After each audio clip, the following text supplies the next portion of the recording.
Welcome to the Clyde FC podcast post-match bulletin as we look back on a 10th defeat in a row for the Bully Wee, and in somewhat typical fashion, heartbreakingly so. Joining me this evening to look back on today's match and look back a wee bit on the week that's gone by, as well as the football last weekend.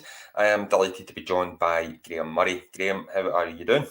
I'm not too bad. Obviously, a little bit disappointed, or that's an understatement from today's result, but I'm sure we'll go into that in a little bit more depth. Yeah, absolutely. And do let us know your thoughts on today's performance.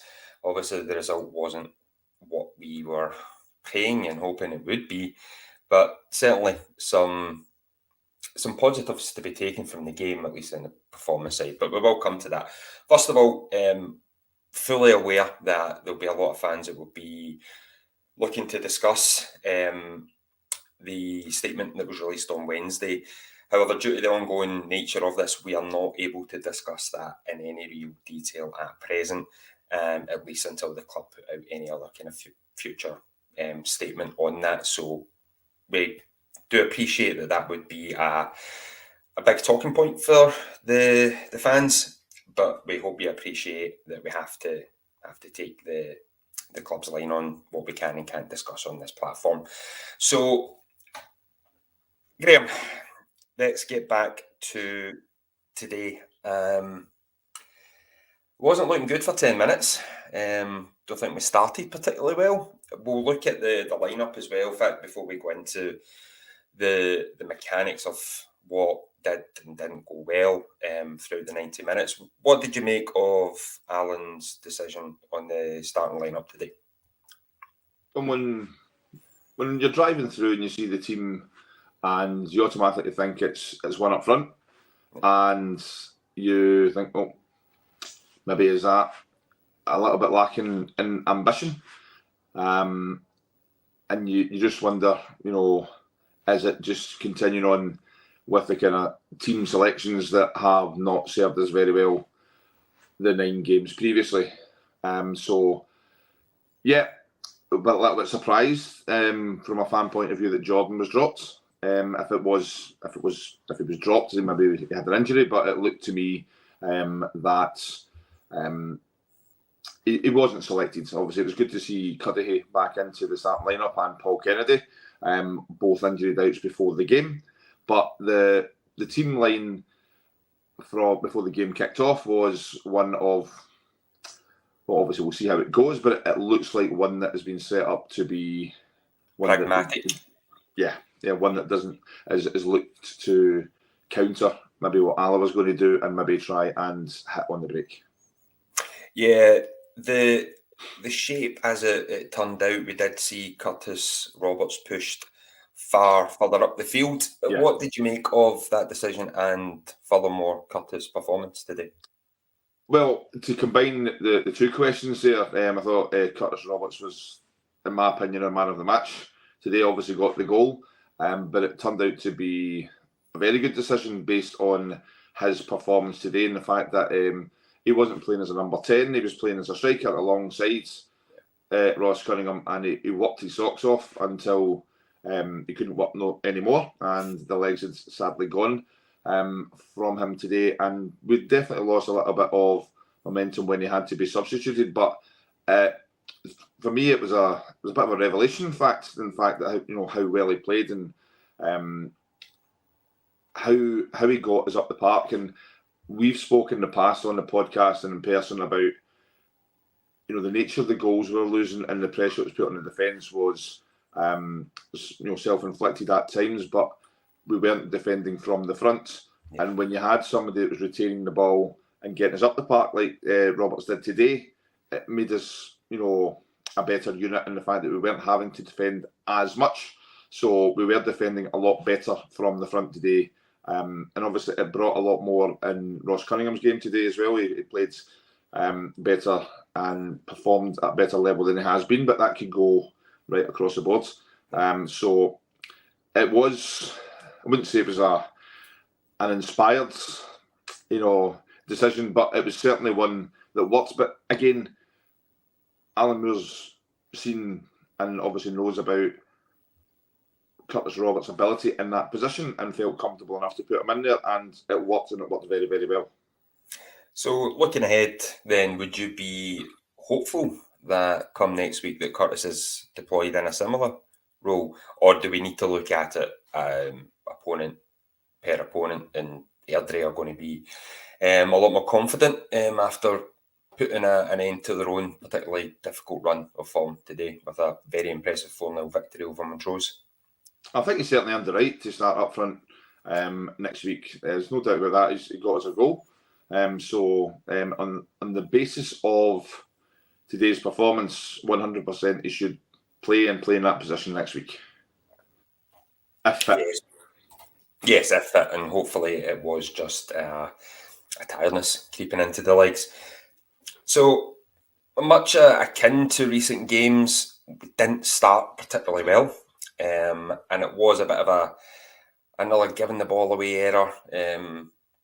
We tried to remedy it. A player comes out of position, and before you know it, a deflected shot loops over Neil Parry's head, and you're thinking, here we go again.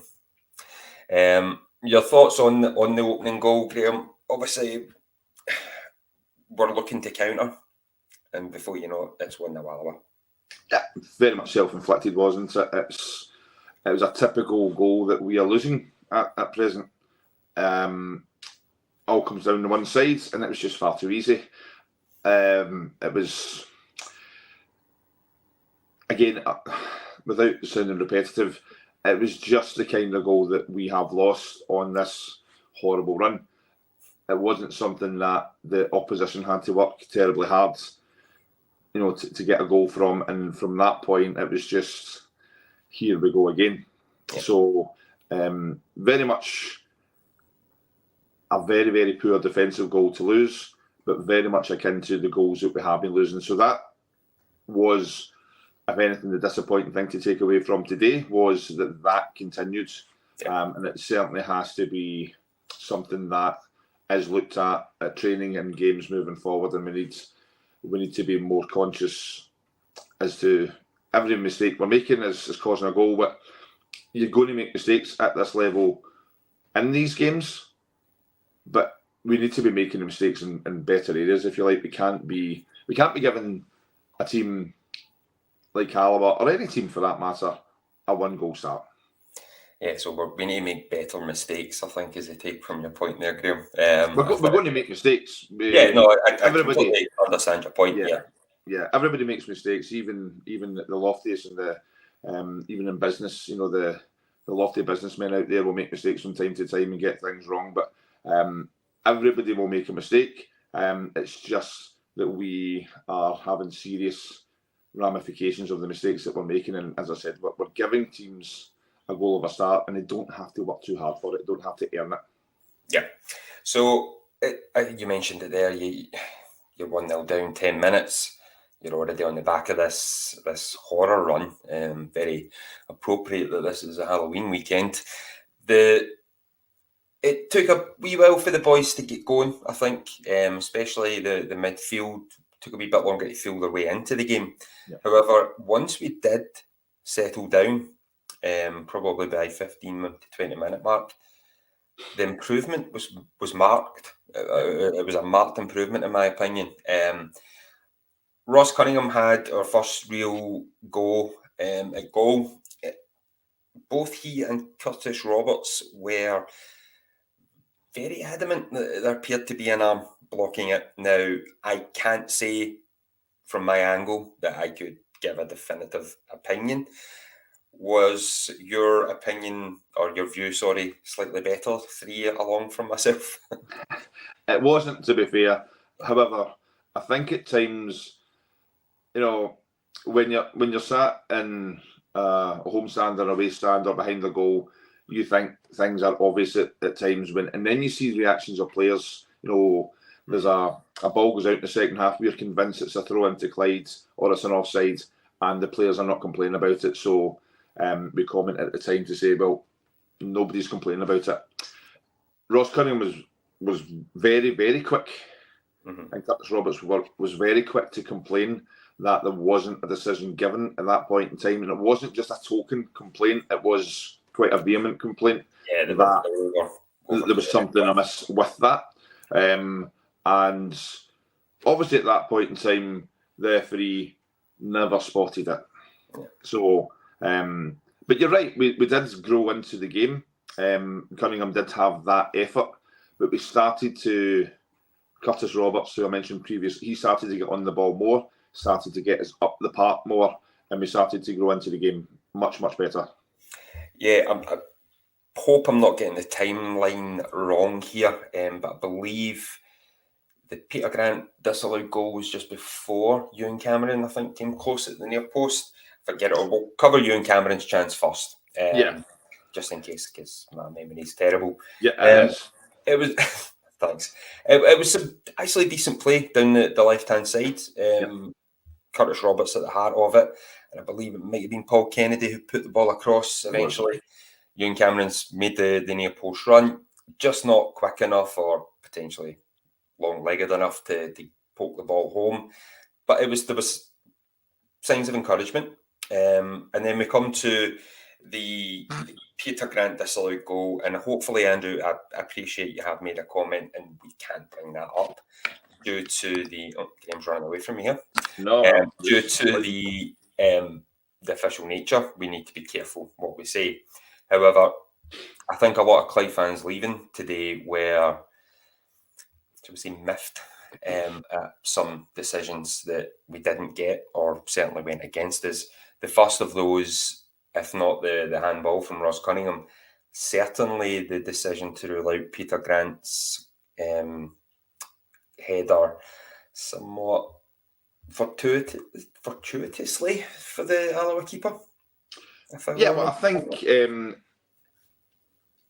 a goalkeeper drops the ball and then fouls a Clyde player, but then another Clyde player heads it into the back of the net, it's not, in my opinion, an Alloa foul. So I don't know if that ticks the official boxes for you, Paul, but in my opinion, if a keeper drops across under no pressure and we head it into the net, then it's a goal. Yes, I think that seemed to be very much the view of every Clyde player on the pitch, and to most certainly in the stand. I couldn't see anything wrong with it. No, and I think as well, when you look at what we're talking about earlier on about players' reactions, there was not any appeals from the goalkeeper. Yeah. So, yeah, to me that tells its own story. But yeah, that was at a time where we were starting to not necessarily create chances. That the Ewan Cameron chance actually came after that incident and our equalising goal. That was just before half time. But we can't be, on here and saying that we were dominant in terms of creating chances, but we were getting more possession up the park in better areas, and we were coming to the game. Yeah, no, absolutely. I mean, we're not going to paint a picture and say that we were calling Hogarth into saves left, right, and centre. It was very much that we would felt our way back into proceedings. We were matching Alloa, and most of the play at that point was in the Alloa final third, which is where we would much prefer it to be. When the goal came, lovely finish from Curtis Roberts. It was a great finish, and it was also through some good midfield play and getting the ball out to the wider areas, stretching their defence, stretching their midfield, and passing the ball through the midfield at pace, so that we had the opportunity from a wide area to put the ball into the box. I'm not sure that the cutback was 100% intentional from Ewan Cameron, but it got to Curtis Roberts, who took a nice touch and swiveled and buried it into the bottom right-hand corner of the keeper. So it was a great goal, but it was one that was probably merited on the balance of play. Yeah, and if anything, I think it was, I don't know if it was yourself or someone else I mentioned too, but halftime probably came just at the wrong time for us. Absolutely. We very much had the game at that point by the teeth. We looked good to be in a position to go on and really continue to stamp our, dare I say, authority, continue to make positive inroads. Let's say that instead. Yeah, I mean, it did come at the wrong time in the fact that, we lost a shocking goal, to be fair. And we also, we had a close shave that Alloa created another chance after, not the Connor Salmon one that he screwed, 13 yards wide from an offside position, fair to say. But they did have another chance that we were fortunate that they didn't take advantage of.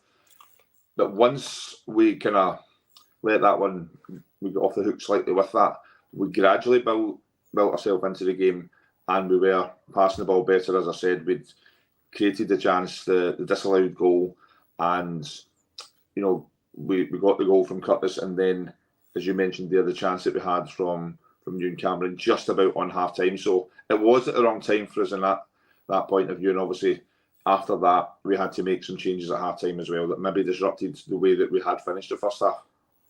Barry Cuddihy did get substituted at half time, and he certainly came on to a very good game towards the end of the first half. He was also, unfortunately, one of the many Clyde players who were on a booking. Be careful what we say on that. There was a lot of cards dished out today. I made it 7 in total, including Alan Moore. That brought a lot of frustration to the Clyde fans, and probably the players too. I think there was certainly some players who were at least suggesting that there could have been yellow cards on the other side of things, but yellow cards don't necessarily change games. Creating and taking chances does. The second half, neither team, I think if Alloa had a header early in the half, and then the boy kind of tried to lob parry, but there wasn't really much for us to do defensively. And when, up until a certain point, we were doing it okay. Mm-hmm. At the same time, we were huffing and puffing in their final third. Not a lot got through. However, we do need to mention another, I would say, far stronger penalty claim that we had at the start of the first half. First 10 minutes, I think, of the first half, Graham. It looked like a handball. Now, from my angle, and our angle, I should say, wasn't clear if it was in the box, but by all accounts, he certainly was. Are we right to feel hard done by here? Yeah. So just to clear up any confusion out there, it was the second half we're talking about. Okay, because I know that I don't want to be pedantic with that, but from some good interplay in the midfield, we get the ball out wide to Ross, who cuts inside, and as we've got players in the box, he goes to cross it in on his left foot, and it's from our viewpoint, we could see that it hit an arm, and really, I'm not sure having your arm by your side, you have this, that if your arm's in an unnatural position, it was, and it hit his arm. Yeah. It's a penalty kick. And again, the reaction of the players was, they were completely dumbfounded that the decision was not given. Yeah. And that, again, the reaction of Alan Moore as well, it's not, I know that we're never going to get VAR in the lower leagues, okay, but that's a stick on. And it's something that at that point in time of the game, could change, or would change the game, but could also have a massive bearing on the rest of the season. But we didn't get it. Yeah, every point is a prisoner at the moment. And with that, obviously, we were in line to at least gain one. However, the way things have been going, you almost felt that the sucker punch was coming the second that Paul Kennedy was shown his second yellow card. No real complaints with the second yellow, in my opinion. I think it's a yellow card. He certainly tried to stop the play. Debate over the first one, but that's for other fans to discuss out with this platform at the moment. What turned out to be the winning goal came from, again, what many thought was a softer free kick. However, when the ball came into the box, there seems to be a kind of mixed narrative between the fans. I think some fans think they didn't deal with it particularly well. Others, I probably include myself in that, I'm not unconvinced that there wasn't a foul in there, possibly on Peter Grant. Ross Cunningham was also on the deck at one point.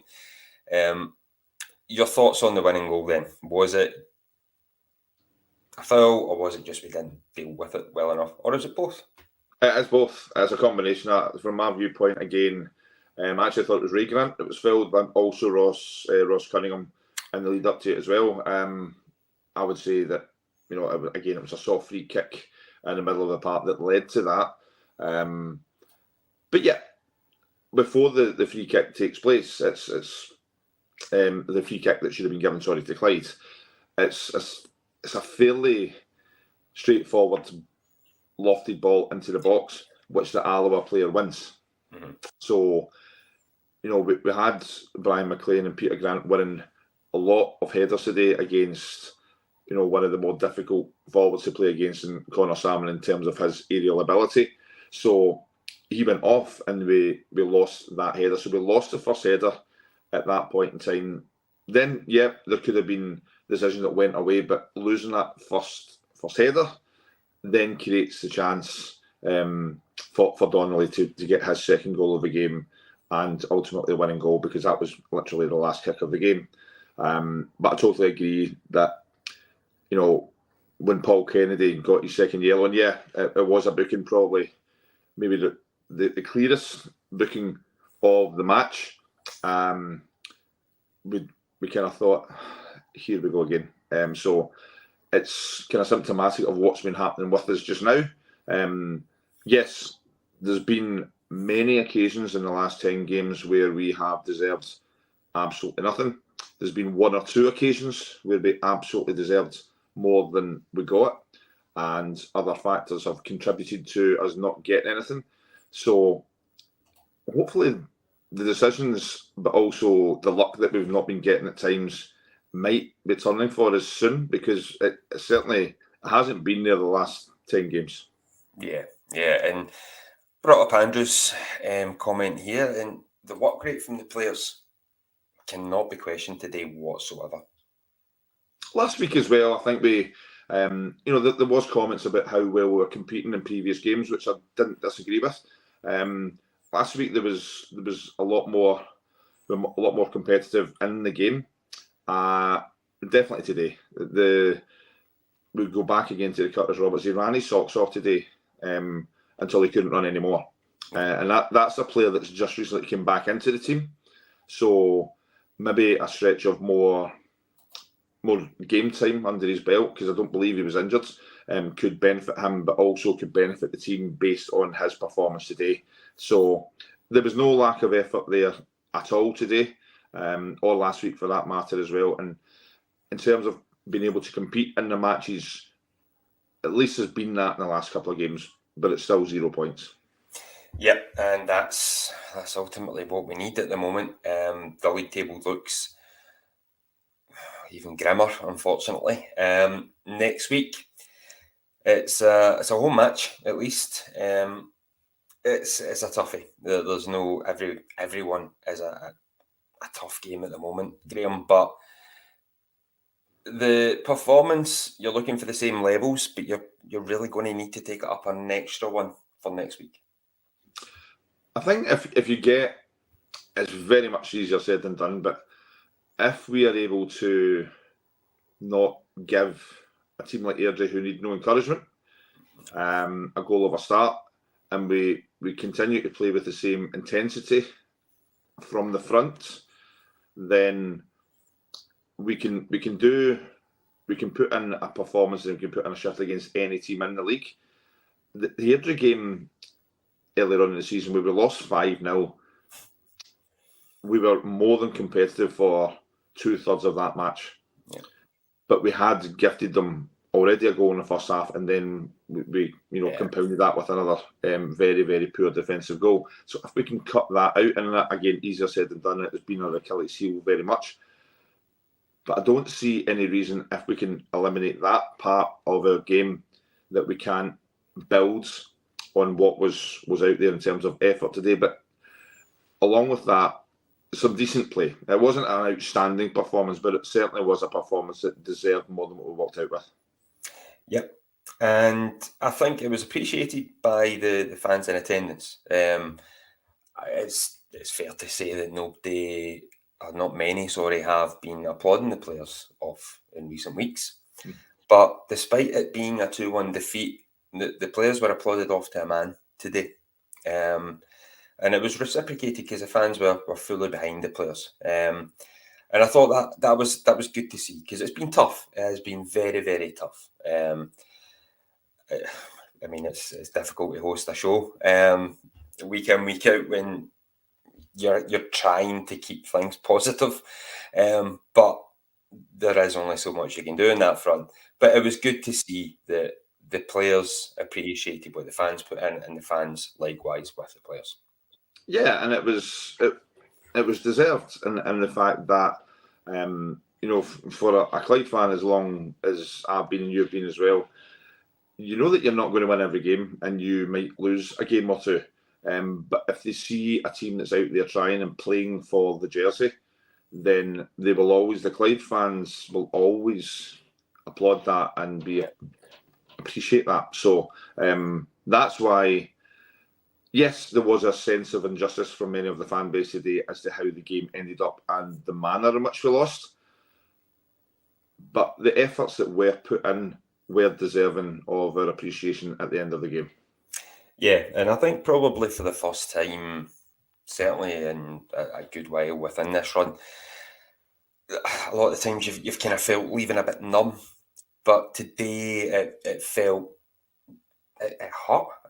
Not every other defeat didn't hurt, but today it was like a real kick to the stomach at the full-time whistle. But yeah, we've got to dust ourselves down and go again, as they say. Next week at home to Airdrie, we will be live for a pre-match matchday live coverage, and we'll build up the look ahead 2.5 hours from kickoff and see what next week brings, and hopefully that much desired 3 points. Absolutely. So, like to thank everyone for taking time out on your Saturday night, whether it's 1, 2, 3, 4 or 50 of you. We appreciate every last one of you for taking the time out and to listen to our views and putting across what we felt for the game, and taking yours also. To our audio listeners, not audio viewers, as I said last week, our audio listeners, thank you very much for downloading and continue to support the club and the podcast on that platform. It's very much appreciated. Speaking of supporting the podcast, just a quick shout out to our sponsor, Tony Flynn Mortgages, Scotland's soundest broker.